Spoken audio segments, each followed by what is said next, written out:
விஜயோட வருகையே நயினார் நாகேந்திரன் ரொம்ப எதிர்பார்க்கிறாரு. இல்ல அந்த அணிக்கு தானே. ஏதோ அவரு ஒரு தனியா கட்சி ஆரம்பிச்சு இல்ல இப்ப பாஜக கொள்கை எதிரில எப்படி சேர முடியும்?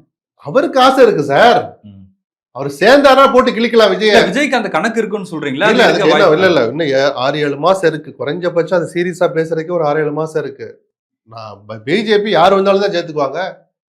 அவருக்கு அந்த ஆசை இருக்கலாம். விஜய் வாயிலிருந்து அது வருதான்னு பார்க்கணும். எதிரின்னு காட்டுறீங்களே, பிஜேபி சொல்ற மாதிரி அண்ணா சொல்ல மாட்டேன். சொல்லுங்க நான் சொல்லல. அவரு ஒரு ஸ்ட்ராட்டஜியா வச்சுட்டு இருக்கிறாரு.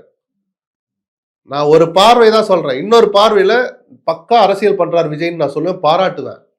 ஆனால் அதுல நேர்மை இல்லைன்னு சொல்லுவேன். நீங்க அதிமுகவுக்கு தான் நீங்க அவரை முதலமைச்சராக நிச்சயமா அவர் முதலமைச்சராக போறது இல்லை.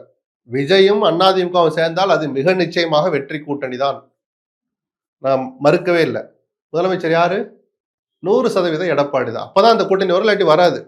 அப்ப இன்னொருத்தர் நீங்க எடப்பாடி முதலமைச்சராக நீங்க உழைக்க போறீங்கன்னா நான் எதுக்கு தாவேக்கால உறுப்பினர் ஆகணும்? நான் அதிமுக மெம்பர் ஆயிட்டேன். ஆந்திரால பவன் கல்யாண் மாதிரி துணை முதலமைச்சர் ஆகலாம். அதுக்கு காத்துருங்க. முதல்ல பவன் கல்யாணுக்கு என்ன சரக்கு இருக்குன்னு காமிச்சாரு. ஒரு தேர்தல்ல என்ன ஓட்டு இருக்குன்னு காமிச்சாரு. அவர் முதல்ல ஊரா போய் பேசினாரு. அதெல்லாம் இப்போ கூட விஜய் உடனே எல்லாத்தையும் ஒரு நாள் நானும் எதிர்பார்க்கல. போகட்டும், போக போக அவரை விமர்சிக்கலாம். பாஜக அதிமுக கூட்டணி கூட கடைசி கட்டத்துல மாறலான்னு சிலர் கருத்து. அது வதந்தி தான். நம்ம அதை போய் சொல்லி தூபம் போடக்கூடாது. வருத்தம் இருக்கு. அதான் சொல்ல ஒரு துக்க வீடு மாதிரி தான் அது இருந்துச்சு. அது இன்னும் ஒரு விசேஷ வீடா மாறல. அந்த ஒப்பீட்டோட நான் நிறுத்திக்கிறேன். அது உடஞ்சிரும். எடப்பாடி பாருங்க கழட்டி. அப்ப எப்ப தெரியுமா கழட்டி விடுவாரு? எடப்பாடி பழனிசாமியை முதலமைச்சராக்க நான் தயார், பிரச்சாரம் பண்ண நான் தயார், அதிமுக கூட்டணிக்கு நான் வர தயார்னு விஜய் சொல்லிட்டு, ஆனால் ஒரு நிபந்தனை, பிஜேபி இருக்கிற அணியில நான் இருக்க முடியாது. அந்த கொள்கையில் ஒரு உறுதியா இருந்தார். நான் அந்த நிமிஷத்துல மிக நிச்சயமாக எடப்பாடி கலட்டி விடுவார் பிஜேபியை. எப்படி தெரியுமா? உங்களோட ஒட்டுமில்லை உறவுமில்லை இல்லை, முதல் நாள் நைட்டே போனை போட்டுருவாரு. கொஞ்சம் அட்ஜஸ்ட் பண்ணிக்க, வராதால் வர்றாரு, வந்த பிறகு பார்த்துக்கலாம் அப்படின்னு பிஜேபிக்கு புரிய வைத்தாவது விஜயை தக்க வைக்க முயற்சிப்பார்.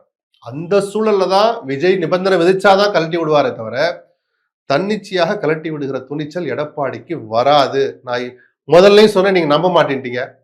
கன் பாயிண்ட்ல வைக்கிறான்னு எதிர்கட்சிகள் கிண்டல் அடிக்கிற மாதிரி ஒரு கூட்டணி நடந்துச்சா? யாரா எதிர்பார்த்தமா சார்? எதிர்பார்த்தமா? நான் சொன்னல அதிமுக மையப்படுத்தி வர வாரங்கள்ல சிலது நடக்க போகுது. இதுதான் சார். அப்ப அந்த மிரட்டலுக்கு ஒரு அடிபணிறாருன்னா தன்னிச்சையா இவர் கலட்டி விட மாட்டார். நீங்க அவ்வளவு என்ன சொல்றது, மலிவான அரசியல்வாதியும் அல்ல. நான் யதார்த்த அரசியல்வாதின்னு சொல்றேன். அவரை சுத்தி இருக்கிற பிரச்சனைகளுக்கு அவர் தன்னிச்சையாலாம் கழட்டி விட முடியாது. கொஞ்சம் புரிய வச்சு கொஞ்சம் வெளியே இருந்துக்கங்க, விஜய் வராரு, ஜெயிச்சு விட்டு அப்புறம் பாத்துக்கலாம்னு கூட புரிய வைப்பாரே தவிர துணிச்சலோடு கட் பண்ணார், வெட்டி விட்டார் அப்படிலாம் நடக்காது.